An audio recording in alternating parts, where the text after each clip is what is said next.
Hello दोस्तों। आज हम डीबीएमएस का लेक्चर 6 कवर करने वाले हैं और इसमें हम कॉन्स्टेंट्स के बारे में पढ़ेंगे। नॉट नल, यूनिक, प्राइमरी की, डिफ़ॉल्ट चेक, इन सभी कॉन्स्टेंट्स के बारे में डिस्कस करेंगे। तो चलिए शुरू करते हैं। तो दोस्तों, कॉन्स्टेंट्स जो है वो मैं आपको बता चुका हूँ डेटाबेस कॉन्सेप्ट्स में कि वो क्या है कि लिमिटेशंस पुट करने के लिए, रेस्ट्रिक्शंस लगाने के लिए यूज़ किए जाते हैं कॉलम पर, टाइप ऑफ डेटा पर, कि जो हमारा डेटा इंसर्ट होगा वो किस तरह से होगा। उसमें जो है अलग अलग लिमिटेशंस लगाने के लिए, अलग अलग कंडीशन सेट करने के लिए हम जो है कॉन्स्टेंट्स का यूज़ करते हैं। तो कॉन्स्टेंट्स क्या है कि जो डेटा है हमारा उसको एक्यूरेट बनाते हैं, उसकी रिलायबिलिटी बढ़ाते हैं। ये भी मैं आपको बता चुका हूँ। तो कॉन्स्टेंट्स में दोस्तों हमारे पास ये सभी कॉन्स्टेंट आ जाते हैं। नॉटनल, यूनिक, या फिर यूनिक की भी हम इसको कहते हैं। यूनिक लिखें या फिर यूनिक की लिखें, दोनों ही हमारी सेम चीज़ है। प्राइमरी की, फॉरेन की, डिफ़ॉल्ट चेक। आज के लेक्चर में हम फॉरेन की को डिस्कस नहीं करेंगे। नेक्स्ट लेक्चर में जो है फॉरेन की और कुछ कॉन्सेप्ट्स होते हैं हमारे कैंडिडेट की और सुपर की के, तो उन सब के बारे में हम नेक्स्ट लेक्चर में डिस्कस करेंगे। तो फर्स्ट है हमारा नॉट नल।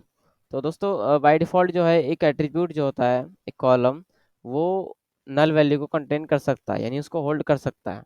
अगर हम उसमें कोई इंसर्ट करते वक्त वैल्यू इंसर्ट नहीं करते हैं, उसकी वैल्यू पास नहीं करते हैं उस कॉलम की, या फिर उसमें इंसर्ट करते वक्त हम नल लिख देते हैं, तो उसमें जो है नल अपीयर होता है, यानी कि एब्सेंस ऑफ वैल्यू।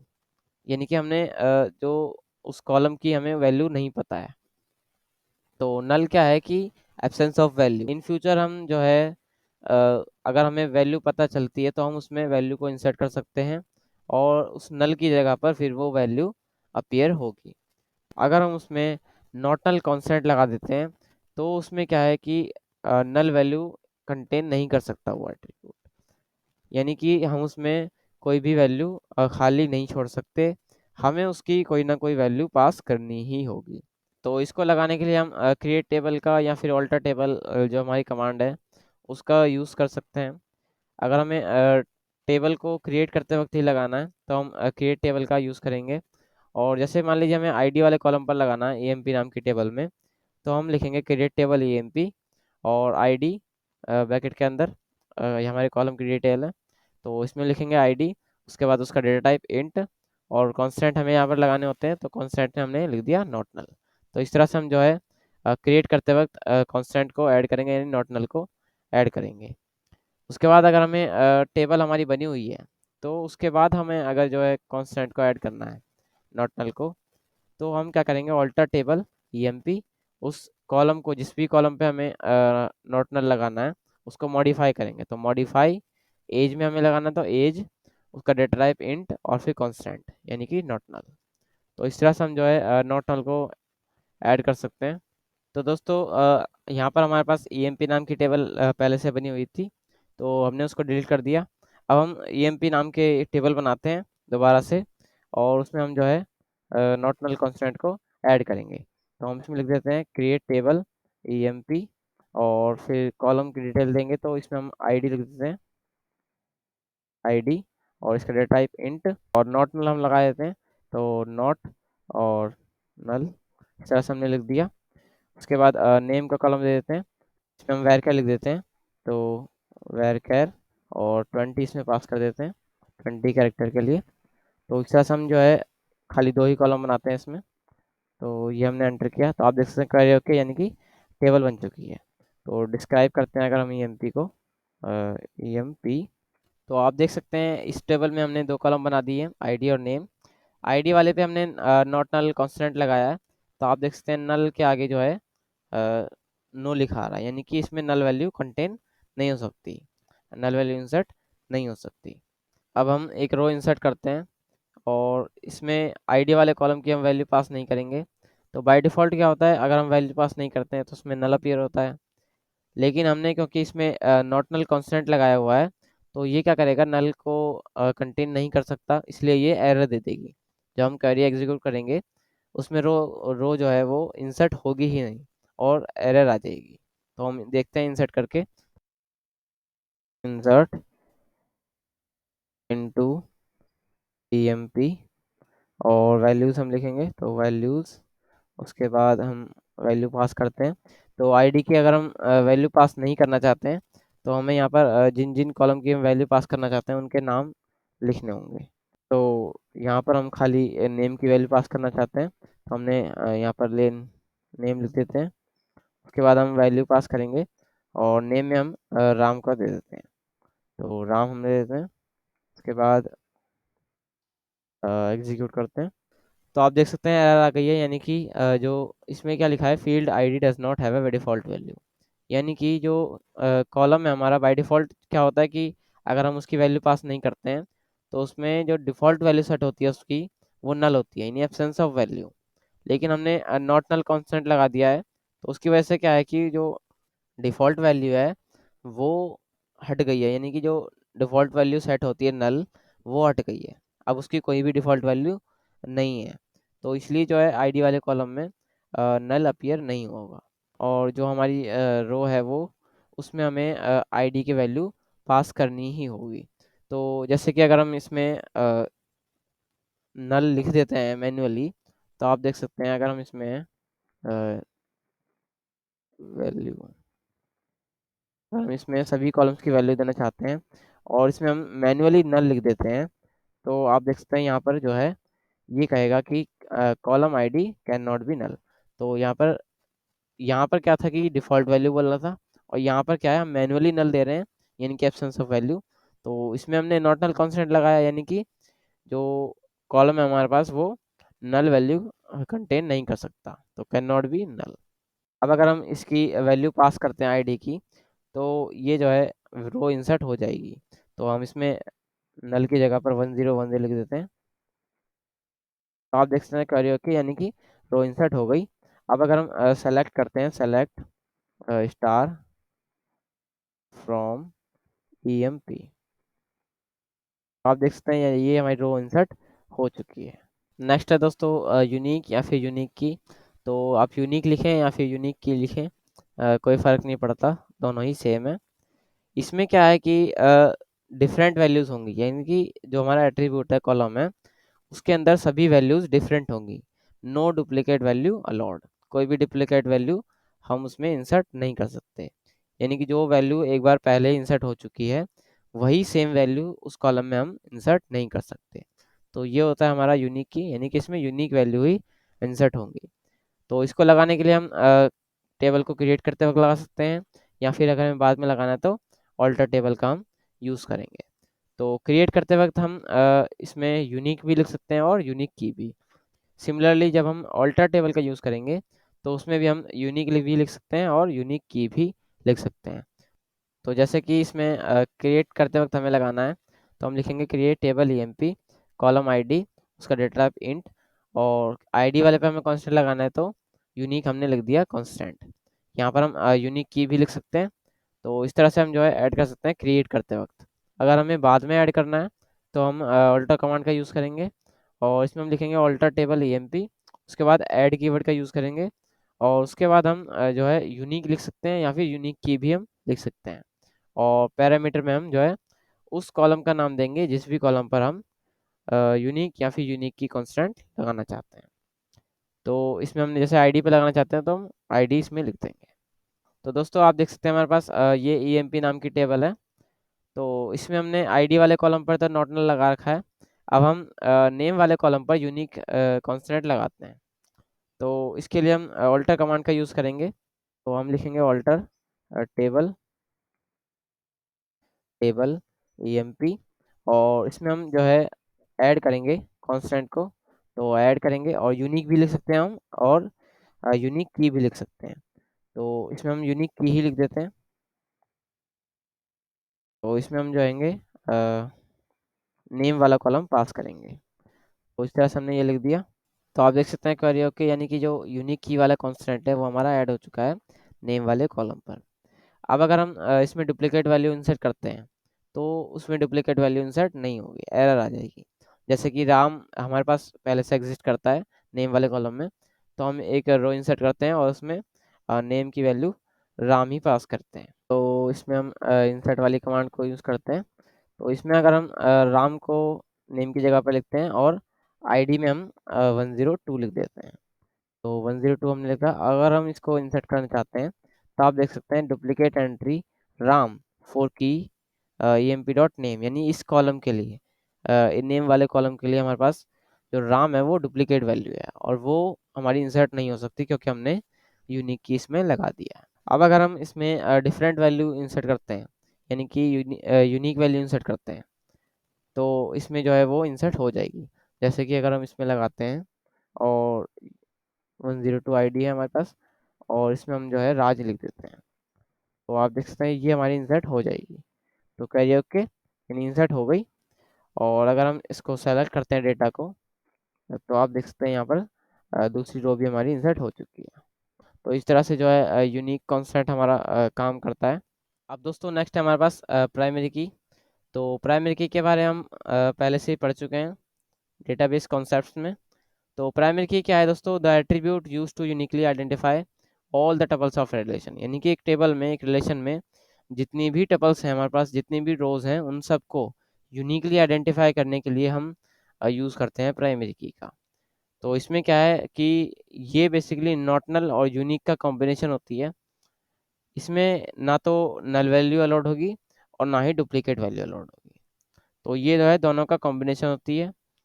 और इसको हम अगर ऐड करना चाहते हैं तो क्रिएट करते वक्त हम कर सकते हैं, और अगर बाद में करना चाहते हैं तो ऑल्टर टेबल का हम यूज़ करेंगे।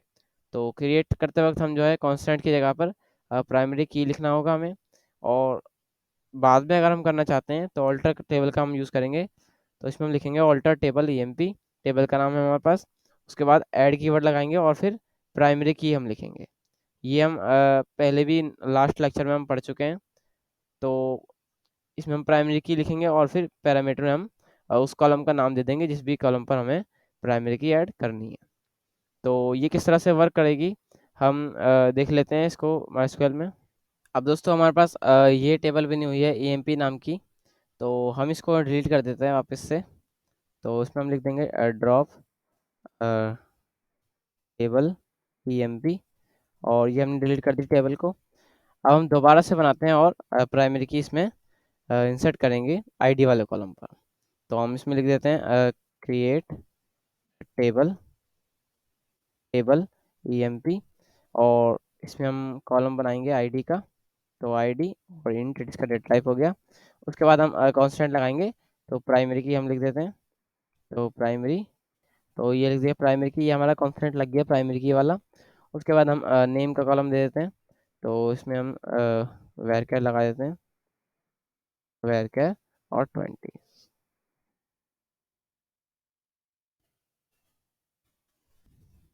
तो आप देख सकते हैं कि ओके, यानी कि टेबल हमारी बन चुकी है। और इसमें अगर हम सेलेक्ट करें डेटा को, तो अगर हम सेलेक्ट करते हैं डेटा को, तो आप देख सकते हैं एम्प्टी सेट, यानी कि कोई भी रो हमने इंसर्ट नहीं की है। अब अगर हम इसमें रो को इंसर्ट करते हैं तो हम आईडी वाले कॉलम की ना तो नल वैल्यू पास कर सकते हैं और ना ही जो है उसकी डुप्लीकेट वैल्यू दे सकते हैं। तो जैसे कि हम इंसर्ट करते हैं इंसर्ट इनटू इनटू emp, और वैल्यूज हम लिखते हैं। तो अगर हम इसमें वैल्यूज में आईडी वाले कॉलम पे नल वैल्यू पास करते हैं और नेम में हम राम दे देते हैं, और अगर हम इसको एग्जीक्यूट करते हैं तो आप देख सकते हैं एरर, यानी कि column ID can not be null. तो आईडी में हमने प्राइमरी की लगाई है तो वो जो है नल नहीं हो सकती। अब अगर हम इसमें वैल्यू को पास करते हैं, नल की जगह पर हम 101 लिख देते हैं, 101। तो आप देख सकते हैं करिए ओके, यानी कि रो हमारी इंसर्ट हो चुकी है। अब अगर हम डेटा को सेलेक्ट करते हैं तो आप देख सकते हैं जो रो हमारी वो इंसर्ट हो चुकी है। अब अगर हम इसमें आईडी वाले कॉलम पर डुप्लीकेट वैल्यू इंसर्ट करते हैं, यानी कि 101 हमने इंसर्ट किया हुआ है, तो हम दोबारा से अगर 101 ही इंसर्ट करते हैं और ये हमने राम की जगह राज लिख देते हैं, तो क्या होगा कि ये एरर दे देगी। तो इसमें आप देख सकते हैं डुप्लीकेट एंट्री, यानी कि जो प्राइमरी की है हमारे पास वो डुप्लीकेट वैल्यू इंसर्ट नहीं कर सकती। और ऊपर हम देख चुके हैं कि जो है नल वैल्यू इंसर्ट नहीं हो सकती। तो ये क्या है बेसिकली, नॉट नल जो कॉन्स्टेंट होता है हमारा और यूनिक, उन दोनों का कॉम्बिनेशन होती है, वो दोनों ही इसके अंदर है। तो इस तरह से जो है प्राइमरी की काम करती है। अब अगर हम इसमें वैल्यू को इंसर्ट करते हैं जो कि डुप्लीकेट भी नहीं है और नल भी नहीं है, तो इसमें वो वैल्यू इंसर्ट हो जाएगी। तो जैसे कि अगर हम इसमें 102 लिख देते हैं तो ये हमारी इंसर्ट हो गई। तो अब अगर हम इसमें डेटा को सेलेक्ट करते हैं तो इसमें जो है दूसरी रो भी इंसर्ट हो चुकी है। तो इस तरह से जो है प्राइमरी की काम करती है। नेक्स्ट है दोस्तों डिफ़ॉल्ट। तो डिफ़ॉल्ट में क्या है दोस्तों, डिफ़ॉल्ट जो कांस्टेंट है हमारा वो एक डिफ़ॉल्ट वैल्यू सेट करने के लिए यूज़ किया जाता है कॉलम में।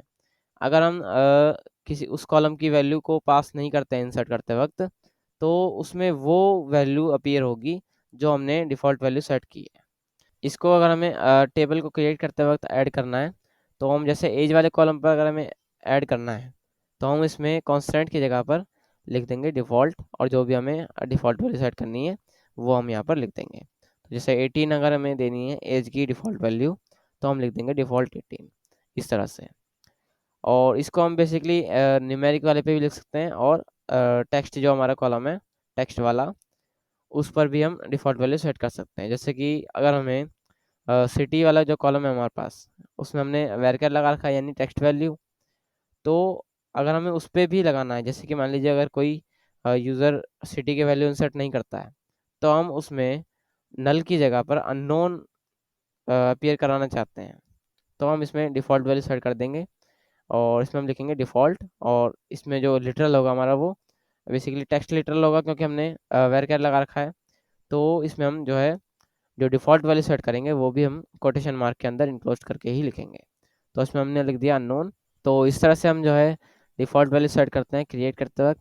अगर हमें बाद में करनी है तो उस कॉलम को हम मॉडिफाई कर सकते हैं, और इसी तरह से हम जो है डिफ़ॉल्ट 18 उसमें भी लिख देंगे, तो उसकी जो डिफ़ॉल्ट वैल्यू है वो एज की 18 सेट हो जाएगी। अब दोस्तों हम इसमें एक कॉलम ऐड कर लेते हैं एज वाला। तो हम इसमें लिखेंगे ऑल्टर टेबल ईएमपी और ऐड करेंगे कॉलम को। तो ऐड, उसके बाद हम कॉलम का नाम दे देते हैं एज और इसका डेटा टाइप इंट। तो इस तरह से हमने दे दिया। अब हम इसको एग्जीक्यूट करते हैं तो आप देख सकते हैं ऐड हो चुका है हमारा कॉलम। तो अगर हम इसको डिस्क्राइब करें तो DESCEMP, तो आप देख सकते हैं एज वाला कॉलम हमारा ऐड हो चुका है।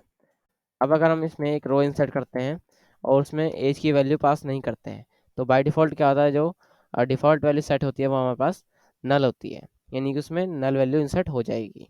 तो जैसे कि अगर हम इसमें करते हैं इंसर्ट, तो हम इसमें खाली आईडी का और नेम की ही वैल्यू पास करना चाहते हैं। तो हमें इसमें जो है कॉलम के नाम देने होंगे। तो हम इसमें लिख देते हैं नेम, आईडी हमने लिख दिया। उसके बाद हम वैल्यू पास करते हैं, तो 103 हम लिख देते हैं आईडी, और नाम हम दे देते हैं श्याम।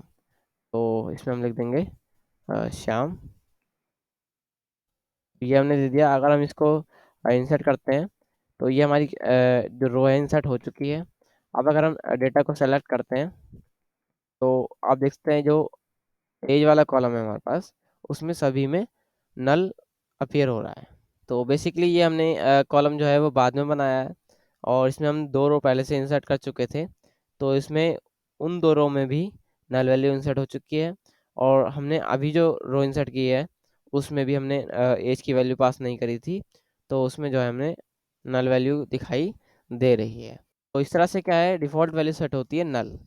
अब अगर हम इसमें ऑल्टर की मदद से डिफ़ॉल्ट वैल्यू सेट करते हैं, तो इसमें हम लिखेंगे ऑल्टर टेबल ईएमपी, और जो मॉडिफाई करेंगे हम टेबल को एज को, तो एज हमने लिख दिया, उसका डेटा टाइप इंट, और जो हम डिफ़ॉल्ट वैल्यू सेट करना चाहते हैं वो हमारी है 18।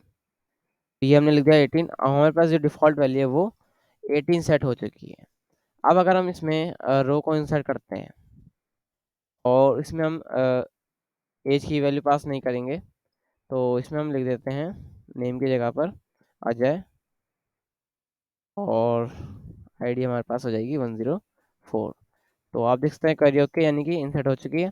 अब अगर हम डेटा को सेलेक्ट करें तो आप देख सकते हैं कि जो हमने रो इंसर्ट करी है उसमें हमने एज की वैल्यू पास नहीं करी थी, लेकिन जो डिफ़ॉल्ट वैल्यू हमने सेट करी थी 18, वो हमारी यहाँ पर अपीयर हो रही है।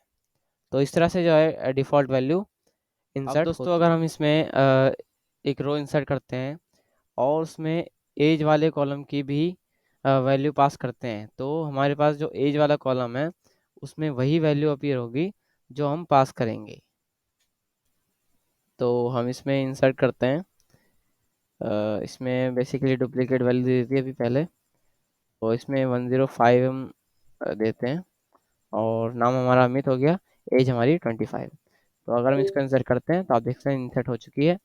अब अगर हम डेटा को सेलेक्ट करते हैं तो आप देख सकते हैं कि जो एज है हमारे पास वो 25 अपीयर हो रही है। यानी कि अगर वैल्यू पास की जाती है तो वो वैल्यू इंसर्ट होगी, वो वैल्यू अपीयर होगी। और अगर वैल्यू पास नहीं की जाती है तो बाय डिफ़ॉल्ट वैल्यू हमने 18 सेट की थी वो हमारी अपीयर हो रही है। तो इस तरह से जो है ये डिफ़ॉल्ट काम करता है। अब दोस्तों नेक्स्ट है हमारा चेक। तो चेक कांस्टेंट क्या है दोस्तों, एक रेस्ट्रिक्शन पुट करने के लिए यूज़ किया जाता है, कंडीशन लगाने के लिए। इसमें क्या है कि जब हम वैल्यू इंसर्ट करेंगे तो वो वैल्यू, वो जो हमने कंडीशन स्पेसिफाई की है चेक में, अगर वो वैल्यू उस स्पेसिफाइड कंडीशन को फुलफिल करती है, उसको ओबे करती है, तभी वो वैल्यू उस कॉलम में इंसर्ट हो सकती है। अदरवाइज वो वैल्यू जो है वो इंसर्ट नहीं होगी। इसको ऐड करने के लिए हम क्रिएट करते वक्त क्रिएट टेबल का और बाद में ऑल्टर टेबल का यूज़ कर सकते हैं। तो इसमें जैसे कि मान लीजिए हमें एज वाले कॉलम पर लगाना है तो हम लिखेंगे चेक और उसके बाद ब्रैकेट में हम उस कंडीशन को लिखेंगे जो हमें लगानी है। तो इसमें क्या होगा, जैसे हमने लिखा age is greater than equal to 18, तो इसमें क्या होगा कि जब हम वैल्यू पास करेंगे एज की तो वो वैल्यू जो है वो 18 से बड़ी होनी चाहिए या फिर उसके इक्वल। यानी कि अगर हमने जो वैल्यू हमने पास की है वो अगर 18 से छोटी है तो वो वैल्यू कॉलम में इंसर्ट नहीं होगी।